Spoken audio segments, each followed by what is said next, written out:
అవును, మిమ్మల్ని ఎక్కడో చూసినట్టుందే. Oh, I'm Surya, Vajrapati constructions ఎండీని. సార్ సడన్ గా చూసేసరికి గుర్తుపట్ల. మీరేంటి సార్ ఇక్కడ?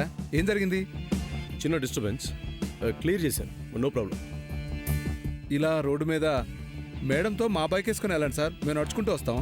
నన్ను మీరు మీ బైక్ మీద వెళ్ళండి, మేము నడుచుకుంటూ వెళ్తాం. It's okay. సారీ సార్, గుర్తుపట్టలేదు. ఇట్స్ ఓకే, నో ప్రాబ్లం, మీరు వెళ్ళండి.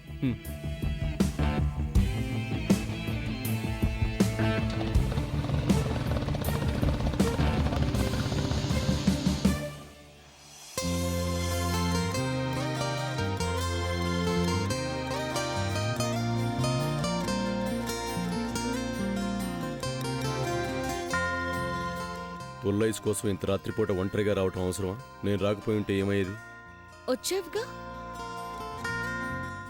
నువ్వు వచ్చావు కాబట్టి నీ నోటి వెంట నీ భార్య అనే మాట వినగలిగాను. నాకు చాలా సంతోషంగా ఉంది బావా. అక్కడే ఆగు. నిన్ను సంతోష పెట్టాలని నేను ఆ మాట లేదు, నిన్ను తప్పుగా అనుకోకూడదని అన్నాను. నువ్వు ఎలా అన్నా నిజమైతే అది కదా బావా. శామ్, మనసులో ఉండేది కదా బావా బయటికి వచ్చేది. అంత లేదు, ఓవర్గా రియాక్ట్ అవ్వకు. ఎంతుందో 2 బీర్లు నీ చేత తాగిస్తే మొత్తం బయటికి వచ్చేస్తుంది. ఏయ్, ఏంటి నా చేత బ్యాడ్ హ్యాబిట్స్ చెప్పిద్దాం అనుకుంటున్నావా? అవును మరి, నేనే చంద్రకి బీర్ బాటిల్ కొనిచ్చి నీ నోట్లో పెట్టమన్నాను. అమ్మా, అది నీ పనే? ఆ? ఇది మరీ బాగుంది. నాకేం తెలియదు బాబు. తెలిసిందిలే.